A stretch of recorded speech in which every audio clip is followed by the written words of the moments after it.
Hello students, welcome. आज हम discuss करने वाले हैं बहुत इंपॉर्टेंट टॉपिक, ट्रांजिस्टर। पुराने ज़माने में 1970s 60s में बोलते थे कि ट्रांजिस्टर ऑन कर दो गाने सुनने, ट्रांजिस्टर ऑन कर दो प्राइम मिनिस्टर जी का भाषण आने वाला है। ट्रांजिस्टर जिसको हम बोलते थे रेडियो, है ना, तो हम उसी के बारे में बताएंगे। We will just explain the working of transistor, कैसे बनता है, उसके क्या क्या कैरेक्टरिस्टिक्स हैं, और ये बहुत इंपॉर्टेंट टॉपिक है आपके board exam point of view के लिए, JEE main point of view के लिए। ट्रांजिस्टर के बहुत सारे एप्लीकेशंस हैं। आप जब माइक में बोलते हैं तो माइक एक एम्पलीफायर की तरह काम करता है, एक एम्पलीफायर होता है, because it amplifies the signal. You say hello and people hear the big hello, और बड़ा हेलो, है ना। So transistor can be act as an amplifier, it also acts as an oscillator, it also acts as a switch, and there are a lot of other devices. So let's understand what does transistor means and how does it work, ये बनता कैसे है। So जैसे कि नाम suggest करता है, transistor it's a transfer of resistor। इसका मेन रोल होता है रेसिस्टेंस को चेंज करना, यानी एक एंड से दूसरे एंड तक रेसिस्टेंस कंटिन्यू चेंज होता है। So it's a current controlling device. Transistor is a current controlling device. So transistor को अगर मैं ब्रेक करूं, सो ट्रांजिस्टर को वी कैन राइट, अगर मैं ब्रेक करूं तो it is nothing but it acts as a transfer of resistor. ये रेसिस्टेंस को कंटिन्यू चेंज करता है एक एंड से दूसरे एंड तक। So basically it is a current controlling device.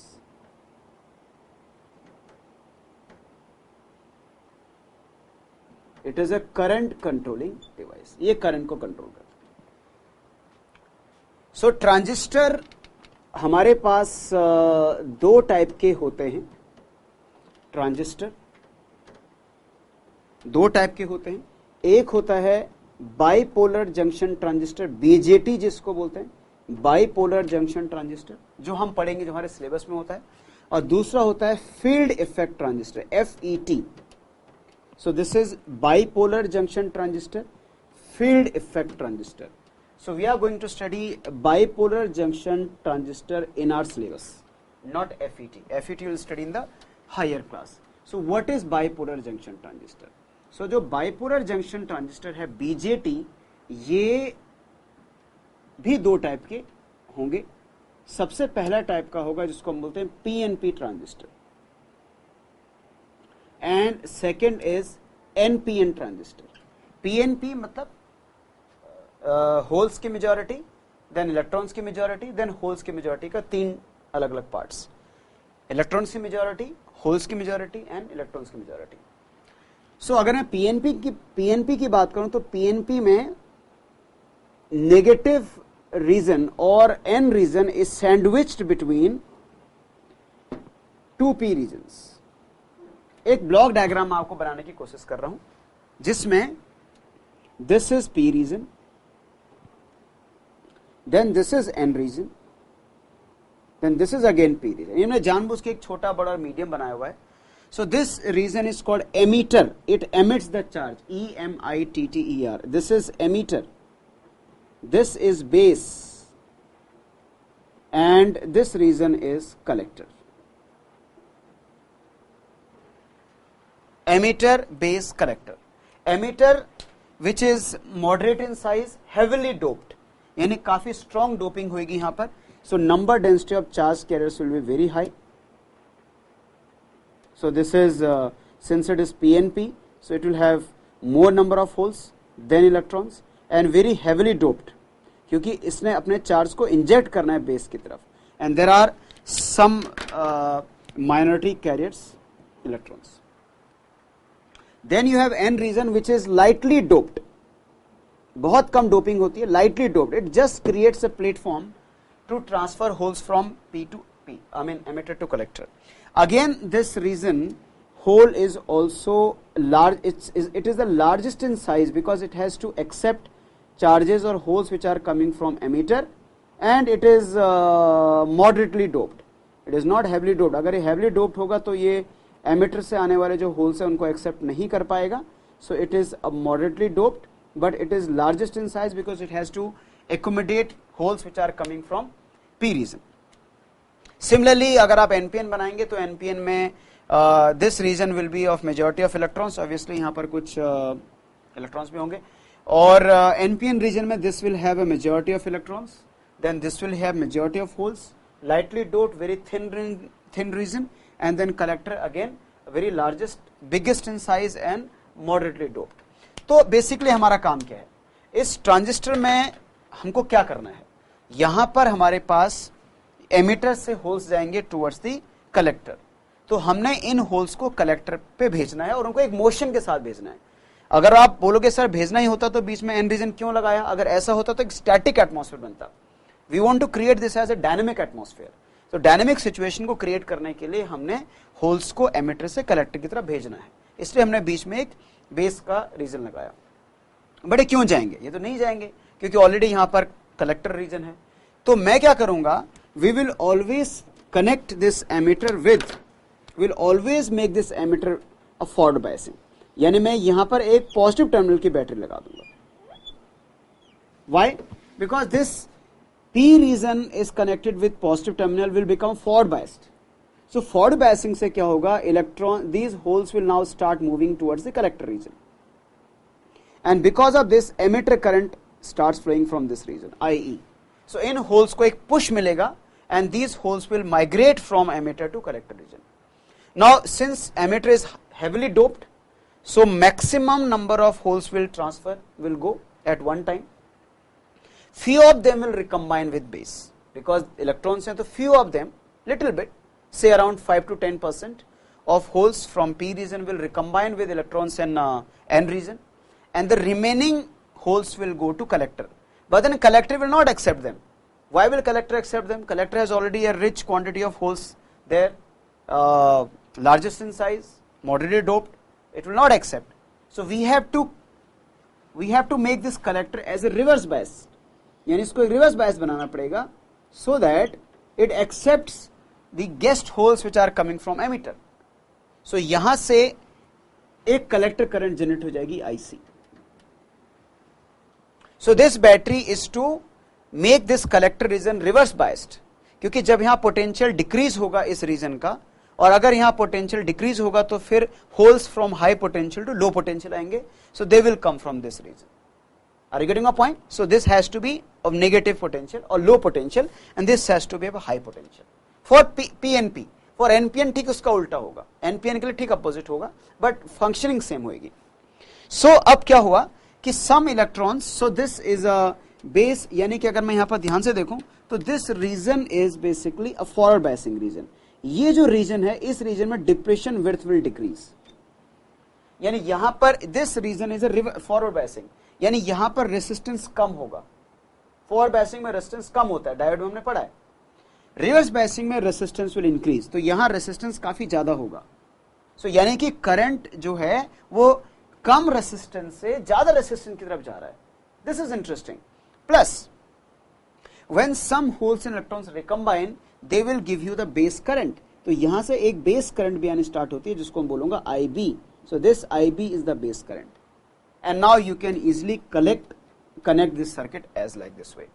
So इस वाले पॉइंट को यहां से IE emitter current which is sum of IB plus IC, base current plus collector current. So I hope you understood the role of this battery is to provide positive potential or to make emitter base junction forward biased, so that holes experience repulsive force and they migrate towards the base collector region.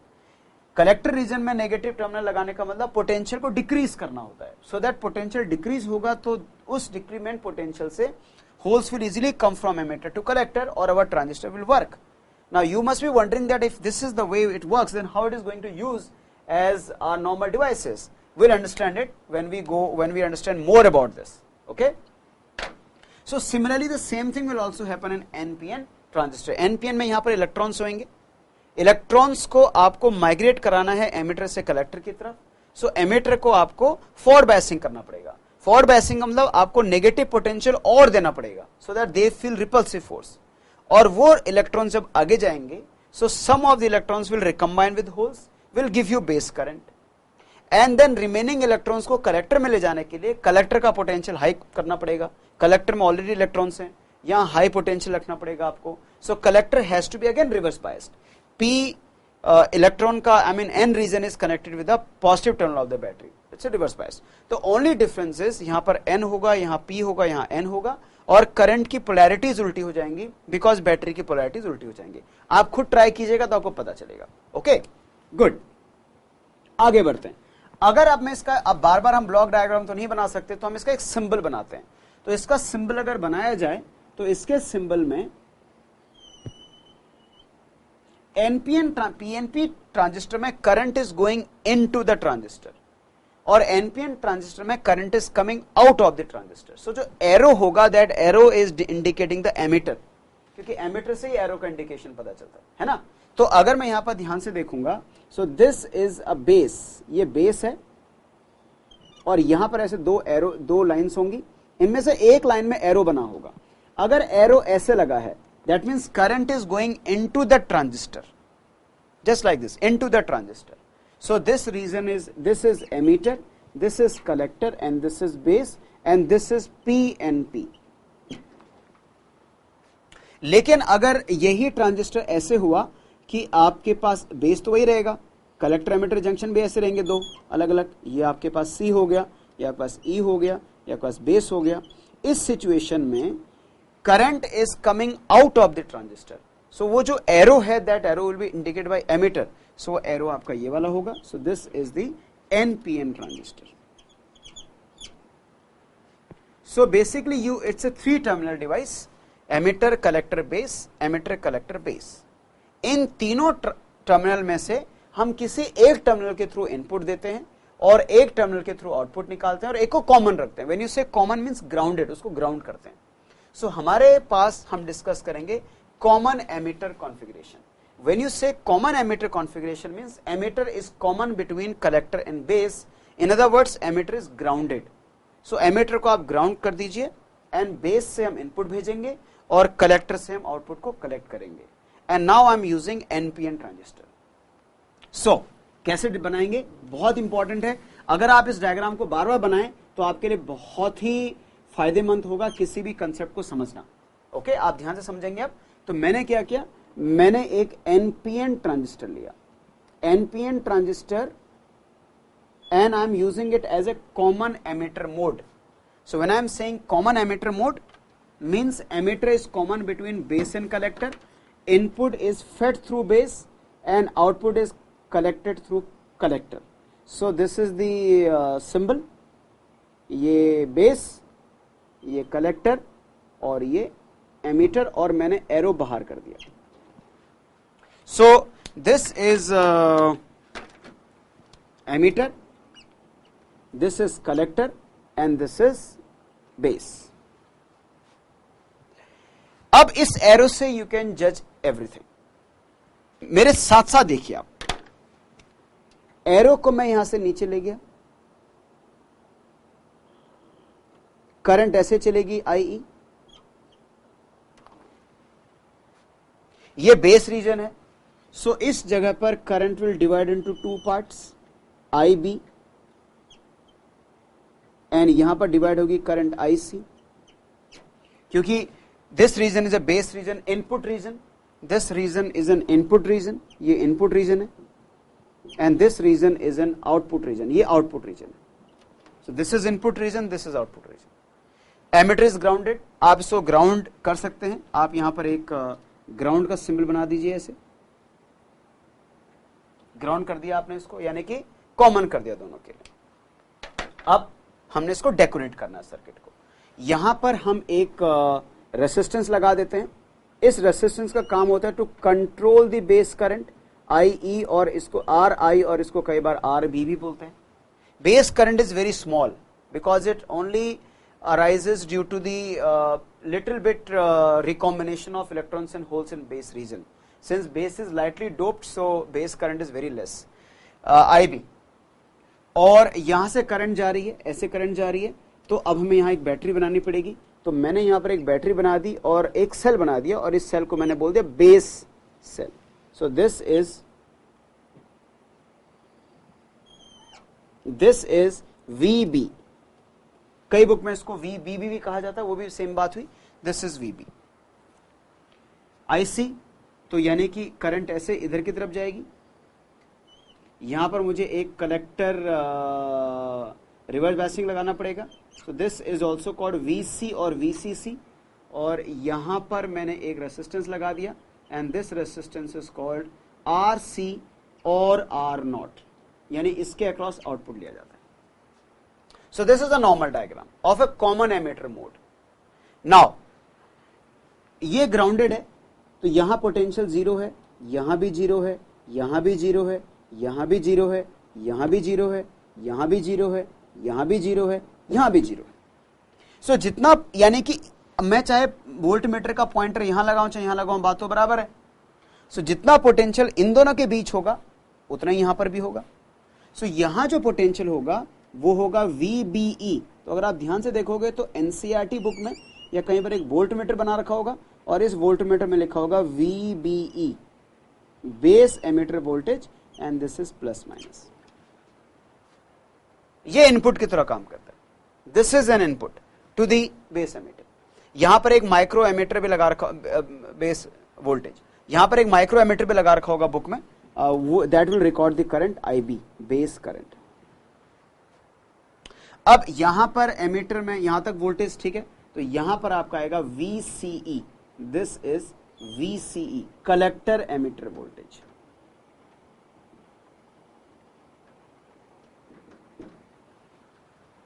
So this is how the common emitter configuration can be designed. ये आप अगर ऐसा circuit बनाना बार बार सीख गए तो you will understand in a much effective way. अगर आप ध्यान से देखेंगे तो मैं इस ट्रांजिस्टर को दो पार्ट्स में डिवाइड कर सकता हूं. This region is input. So input variable मेरे पास है IB और VBE. These are input variables. Input variables का मतलब जो कंटिन्यू चेंज होते हैं. So these are the input variables and these are output variables IC and VCE. So now we will plot characteristics between IB and VB and IC and VC, and then we'll see कि किस reason में हम इसको अच्छे ढंग से use कर सकते हैं. But this is a very important circuit and it will definitely come in your board exam, and problems related to this will come in your JEE Main. Thank you very much for watching.